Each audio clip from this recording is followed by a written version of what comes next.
Kung ikaw ay retire o malapit nang mag-retire sa Pilipinas, huwag kang aalis sa video na ito. Dahil noong 2026, ang SSS ay naglunsad ng isang bagong housing scheme na espesyal na dinisenyo para sa mga senior members at milyon-milyon ang hindi pa alam na meron silang karapatang mag-avail nito ang ngayon. Isipin mo ito, sariling bahay. Hindi utang sa pamilya, hindi nangungupahan sa pagtanda. Isang tunay na tahanan na binibigyan ka ng gobyerno bilang parangal sa iyong mga taon ng pagtatrabaho at kontribusyon. Ang SS Senior Housing Scheme 2026 ay nag-aalok ng mas mababang interest rates, flexible payment terms, at mas mataas na loanable amounts kumpara sa regular na housing loans. Lahat ito ay eksklusibo para sa mga karapat-dapat na retires at senior members. Pero narito ang problema. Maraming seniors ang nag-e-expire ng kanilang eligibility dahil lang hindi nila alam ang mga tamang hakbang, ang mga kinakailangang dokumento at ang mga deadline na kailangan nilang abangan. Sa video na ito, ibubunyag namin ang lahat. Sino ang pwedeng mag-apply, magkano ang maaari mong hiramin, at ang step-by-step na proseso para hindi ka malagpasan ng pagkakataong ito. Ang iyong pinaghandaan mong kinabukasan ay naghihintay sa'yo.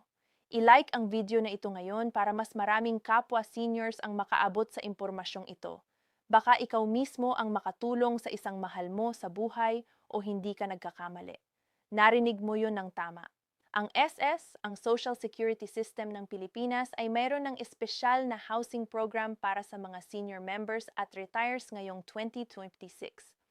At ang katotohanan ito ay dapat na nakarating sa bawat Pilipinong nagtatrabaho ng matagal, nagbayad ng kanilang kontribusyon ng tapat ngayon, ay nangangarap ng isang simpleng bagay lamang.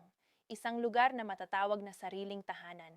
Pero bago pa man natin talakayin ang lahat ng detalye, gusto ko munang kausapin kayo ng personal.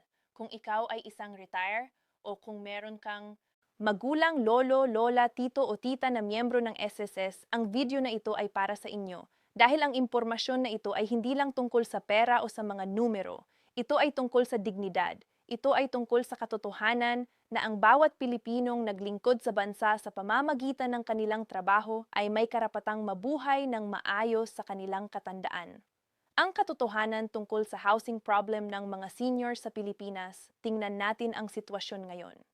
Ayon sa mga pinakabagong datos, milyon-milyong Pilipinong senior citizens ang kasalukuyang nakatira sa mga bahay na hindi nila sarili. Ilan sa kanila ay nakikitira sa kanilang mga anak. Ilan ay nangungupahan. At ang ilan, at ito ang pinakamasakit, ay nakatira sa mga kondisyong hindi angkop sa kanilang edad at kalusugan. Hindi ito dahil tamad sila o hindi nagpursigi sa buhay, kundi dahil ang sistema ng housing sa ating bansa ay matagal nang hindi inklusibo para sa mga matatanda. Ang katotohanan ay ito. Nang magsimulang magtrabaho ang karamihan sa ating mga senior ngayon, ang kanilang prioridad ay ang pamilya, ang pag-aaral ng mga anak, ang pagkain sa hapagkainan, ang bayad sa kuryente at tubig.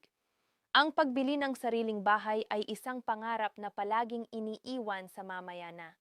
At ang mamaya ay mabilis na naging retirement age nang hindi nila namamalayan. Kaya naman ang SS Housing Scheme para sa mga seniors ngayong 2026 ay hindi lamang isang programa. Ito ay isang sagot sa matagal ng panalangin ng milyon-milyong Pilipino. At ngayon, ang pagkakataon ay nandito na sa harap ng inyong mga mata.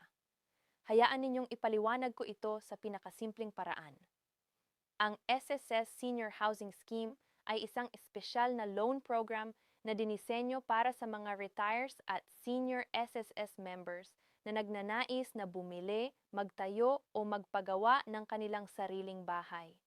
Hindi ito ang ordinaryong housing loan na makikita mo sa bangko. Hindi ito ang tipong loan na puno ng mataas na interest at mga nakakalitong terms. Ito ay espesyal na ginawa para sa inyong sitwasyon. Para sa mga taong nasa retirement age na, para sa mga taong fixed ang kita, at para sa mga taong nangangailangan ng mas mahabang oras para mabayaran ang kanilang utang. Ang isa sa pinakakapansin-pansing katangian ng programang ito ay ang sobrang babang interest rate nito kumpara sa mga commercial na bangko. Habang ang mga regular na bangko ay nag-aalok ng housing loans na may interest na maaaring umabot ng 10% pataas bawat taon, Ang SSS Senior Housing Scheme ay nagbibigay ng rate na mas mababang makabuluhan para sa mga karapat-dapat na miyembro. Ibig sabihin, mas kaunting pera ang lalabas sa inyong bulsa bawat buwan at mas malaking bahagi ng inyong bayad ay napupunta sa aktwal na halaga ng inyong bahay, hindi sa interes. Bukod dito, ang flexible payment terms ay isa sa mga pinakamahalagang benepisyo ng programang ito. Alam ng SS na ang mga seniors ay hindi na nasa prime earning years. Kaya naman ang mga repayment schemes ay iniakma sa realidad ng buhay ng isang retiree. Maaaring ang inyong pensyon mismo ang gamitin bilang batayan ng inyong kakayahang magbayad at ang mga terms ay maaaring i-adjust depende sa inyong partikular na kalagayan. Ngayon, narito ang tanong na siguradong nasa isip ninyo. Karapat-dapat ba ako? Kaya naman italakayin natin ito ng masinsinan. Una, kailangan mong maging miyembro ng SS. Ito ang pinaka-basic na kinakailangan. Kung ikaw ay nakapagbayad ng kontribusyon sa SS panahon ng iyong pagiging empleyado or self-employed, mayon kang pundasyon para maging karapat-dapat sa programang ito. Pangalawa, mayroon kang minimum na bilang ng kontribusyon na kailangan. Ang eksaktong bilang ay maaaring mag-iba depende sa uri ng loan at sa kasalukuyang patakaran ng SSS. Kaya naman napakahalaga na direkta kang makipag-ugnayan sa pinakamalapit na SSS branch sa inyo o bisitahin ang kanilang opisyal na website para sa pinaka-updated na impormasyon. Ang detalyeng ito ay mahalaga dahil nagbabago ang mga patakaran at ang pinakatiyak na sagot ay palaging makukuha sa SSS mismo. Pangatlo, ang programa ay nakatuon sa mga miyembro na nasa retirement age o malapit ng mag-retire. Ito ay partikular na dinisenyo para sa mga taong nasa yugtunan ng kanilang buhay kung saan ang pagtatayo ng pundasyon para sa kanilang katandaan ay pinakakritikal. Pang-apat, mahalaga rin na wala kang anumang delinquent na loan sa SSS. Kung meron kang mga naiwan pangutang o hindi na bayarang obligasyon sa SSS, kailangan munang ayusin ang mga ito bago ka makapag-apply. Ito ay isang karaniwang kinakailangan sa halos lahat ng loan programs ng SS at ang Senior Housing Scheme ay hindi pagbubukod. At panglima, kailangan mong nagtatayo, bumibili, or nagpapalawak ng isang bahay na iyong gagamitin bilang iyong pangunahing tirahan. Hindi para sa negosyo, hindi para ipagawa at ibenta, kundi para sa iyong personal na pagtitirhan at ng iyong pamilya. Ito ang bahagi na ito talagang kinikilabutan ang marami sa kasiyahan. Ang loanable amount sa ilalim ng SSS Senior Housing Scheme ay nagbibigay ng sapat na pondo para sa tunay na housing needs ng mga seniors. Habang ang eksaktong halaga ay nakasalalay sa iyong naipon na kontribusyon, sa iyong kakayahang magbayad at sa kasalukuyang patakaran ng SSS, ang programa ay dinisenyo para maging sapat para sa pagbili ng isang simpleng ngunit maayos na bahay o para sa pagpapagawa at pagpapabuti ng isang existing na tirahan. Napakahalaga itong tandaan. Ang layunin ng programa ay hindi para magbigay ng luxurious na bahay. Ang layunin ay ang magbigay ng dignified living space para sa mga seniors na matagal nang nagtatrabaho at nag-aambag sa lipunan. At para sa marami sa ating mga kababayan, iyon ay higit pa sa sapat. Ang proseso ng pagkalkula ng iyong loanable amount ay isasagawa ng SSS batay sa ilang salik. Kasama na dito ang iyong monthly pension o retirement benefit, ang iyong kasaysayan ng kontribusyon, ang iyong edad at ang appraised value ng property na iyong nais bilhin o itayo. Kaya naman, hindi posibleng magbigay ng isang eksaktong numero dito sa video. Ang numero mo ay magiging iba sa numero ng iyong kapitbahay at iyon ay normal at wasto. Alam ko. Ang usapan ng mga dokumento ay madalas na nagpapababa ng enthusiasm ng maraming tao. Pero hayaan ninyong sabihin ko ito sa inyo ng malinaw. Ang pag-aayos ng mga dokumento ay ang pinakakritikal na hakbang sa buong prosesong ito. At ang mga taong nag-aabala na ihanda ang mga ito ng maaga ay ang mga taong mabilis na na-approve ang kanilang application. Karaniwan, ang mga dokumentong kakailanganin mo ay kinabibilangan ng iyong valid government-issued IDs. At bilang isang senior citizen, ang iyong senior citizen ID ay isa sa mga pinakamakapangyarihang dokumento na maaari mong ipakita. Kasama rin ang iyong SSS number at ang iyong contribution history na maaari mong makuha sa pamamagitan ng SS Online, portal o sa pamamagitan ng personal na pagbisita sa opisina. Para sa property-related documents, kailangan mo ng titulo ng lupa o ng bahay na iyong nais bilhin, ang tax declaration at ang mga permit na may kaugnayan sa konstruksyon kung ikaw ay magtatayo ng bagong bahay. Kung ikaw ay bumibili ng property mula sa isang developer o seller, ang kanilang mga dokumento ay kailangan ding isama sa iyong application package. Ang iyong income documents ay mahalaga rin. At para sa mga retires, ang inyong pension vouchers o retirement benefit statements mula sa SSS mismo ay nagsisilbing inyong income proof. Ito ay isa sa mga aspetong ginagawang mas accessible ang programang ito para sa mga seniors kumpara sa regular na bank loans kung saan madalas ay mahirap ang mga retires na makapagpakita ng sapat na income. Ngayon, pag-usapan natin ang pinaka-practical na bahagi, paano ka talaga mag-a-apply. At gusto kong gawing napakasimple nitong pag-unawa dahil ang proseso kahit medyo matagal ay talagang sulit na sulit. Ang unang hakbang ay ang pagsasagawa ng self-assessment. Bago ka pumunta sa kahit saang opisina, kailangan mong suriin ang iyong sariling sitwasyon. Handa ka na bang mag-commit sa isang housing loan? Mayroon ka bang property na iyong nais bilhin o lugar na nais mong itayo? Naaayos ba ang iyong kasalukuyang contribution records sa SSS? Ang mga tanong na ito ay kailangan mong masagot ng matapat sa iyong sarili bago ka magsimula ng proseso. Ang ikalawang hakbang ay ang pagbisita sa pinakamalapit na SSS branch. Dito mo malalaman ang lahat ng espesipikong requirements para sa iyong partikular na kaso. Ang bawat aplikante ay may natatanging sitwasyon at ang personal na konsultasyon sa isang SSS representative ay ang pinakamabisang paraan para matiyak na tama ang iyong pag-unawa sa programa. Huwag kang mahiyang magtanong. Ang mga empleyado ng SSS ay naandoon para tulungan kayo. Ang ikatlong hakbang ay ang paghahanda ng lahat ng iyong mga dokumento. Kapag nalaman mo na ang mga eksaktong requirements, simulan na ang pag-aayos. Gawin itong maayos, malinaw at kumpleto. Ang mga incomplete applications ay ang pangunahing dahilan ng pagkaantala ng approval at ito ay isang bagay na maaari mong kontrolin. Ang ikaapat na hakbang ay ang pagsusumiti ng iyong application. Sa sandaling kumpleto na ang lahat ng iyong mga dokumento, isusumiti mo ang iyong application sa SSS. Tiyaking kumuha ng resibo o acknowledgement slip para mayroon kang proof ng iyong submission at para matuntun mo ang status ng iyong application. Ang ikalimang hakbang ay ang paghihintay at pakikipagtulungan sa SSS sa panahon ng evaluation. Maaaring magsagawa ng property appraisal ang SSS at maaaring humingi ng karagdagang dokumento. Tiyaking na-access ka at responsibo sa anumang mga tanong o requests na darating mula sa SSS. Maraming seniors ang hindi nag-a-apply dahil sa mga maling akala at gusto kong tugunan ang mga ito ng direkta at malinaw. Una, may nagsasabing matanda na ako. Hindi na ako maaaring kumuha ng loan. Mali ito. Ang programang ito ay espesyal na ginawa para sa mga senior members.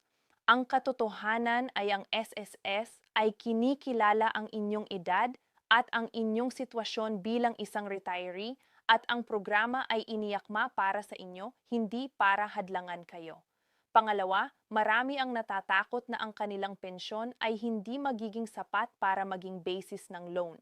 Ngunit ang katotohanan ito ay isa sa mga pangunahing consideration na ginawa ng SSS nang dinisenyo ang programang ito. Ang inyong pensyon ay isang regular, maaasahang source ng kita at ang SSS ay nakakaalam nito ng mas mabuti kaysa sa kahit sinong bangko. Ipangatlo, may mga nagsasabi na matagal naman ang proseso hindi nasulit. Oo, maaaring tumagal ang proseso pero ang resulta ay isang bagay na tatagal ng habang buhay. Ang isang bahay na iyong sarili ay hindi lamang isang investment. Ito ay isang pamana, isang proteksyon at isang pag-aari na maaari mong ipamana sa iyong mga anak at apo. Gusto kong huminto sandali at pag-usapan ang mas malalim na kahulugan ng lahat ng ito dahil naniniwala ako na ang pag-unawa sa mas malaking larawan ay nagbibigay ng mas malakas na motibasyon para kumilos. Ang Pilipinas ay isang bansa na may malalim na kultura ng respeto sa mga matatanda. Ang pagmamalasakit sa magulang ay hindi lamang isang obligasyon. Ito ay isang pagpapahayag ng pagmamahal, ng utang na loob, ng pagkilala sa lahat ng sakripisyo na ginawa ng nakaraang henerasyon para sa kasalukuyan. Ngunit ang pagmamahal ng pamilya ay hindi palaging sapat. Ang mga anak ay may sarili ring mga pamilyang inaalagaan. Ang buhay ay nagbibigay ng sariling mga hamon sa bawat henerasyon. Kaya naman ang SSS Senior Housing Scheme ay hindi lamang isang programa ng gobyerno. Ito ay isang pagpapahayag ng kolektibong pagpapahalaga ng ating lipunan sa mga taong naglingkod, nagtatrabaho, at nag-ambag sa pagtatayo ng ating bansa. Ang bawat peso na ibinayad mo sa SS, nakaraang mga dekada ay isang butil ng pagmamahal sa iyong sariling kinabukasan. At ngayon ang kinabukasang iyon ay nagbubukas ng isang bagong pintuan para sa iyo. At kung ikaw ay isa sa mga kabataang nanonood nito, kung ikaw ay anak o apo ng isang SSS member o retiree, makinig ka ng mabuti. Ang pinakamahalagang bagay na maaari mong gawin para sa iyong magulang o lolo at lola ngayon ay ang pagtulong sa kanila na malaman ang kanilang mga karapatan at benepisyo. Maraming seniors ang hindi gumagamit ng kanilang mga benepisyo hindi dahil hindi sila karapat-dapat, kundi dahil walang tumutulong sa kanila na mag-navigate sa proseso. Maging ang tulay na iyon para sa iyong pamilya. I-share ang video na ito. Samahan mo ang iyong magulang or lolo't lola sa SSS office. Tulungan silang i-prepare ang kanilang mga dokumento. Ang oras na iyong gagastin para sa kanila ay hindi masusukat sa anumang halaga. At ang nagagawa mong maibigay sa kanila, ang dignidad ng isang sariling tahanan ay isang regalo na tatagal habang buhay. Bago tayo magtapos, mayroon akong 3 mahahalagang paalala para sa bawat isa sa inyo. Una, kumilos ngayon, hindi bukas. Ang mga programa tulad nito ay may mga deadline, may mga kwota at may mga limitasyon. Ang mga taong kumilos ng maaga ay ang mga taong nakakakuha ng pinakamagandang deal at ang pinakamabilis na approval. Huwag hayaang maging isa sa mga taong nagsisisi na hindi sila kumilos ng mas maaga. Pangalawa, huwag umasa sa chismis o sa hindi opisyal na impormasyon. Ang video na ito ay nagbibigay ng pangkalahatang patnubay, ngunit ang pinakatiyak at pinaka-updated na impormasyon ay palaging makukuha sa opisyal na SSS channels, ang kanilang website, ang kanilang hotline o ang personal na pagbisita sa kanilang opisina.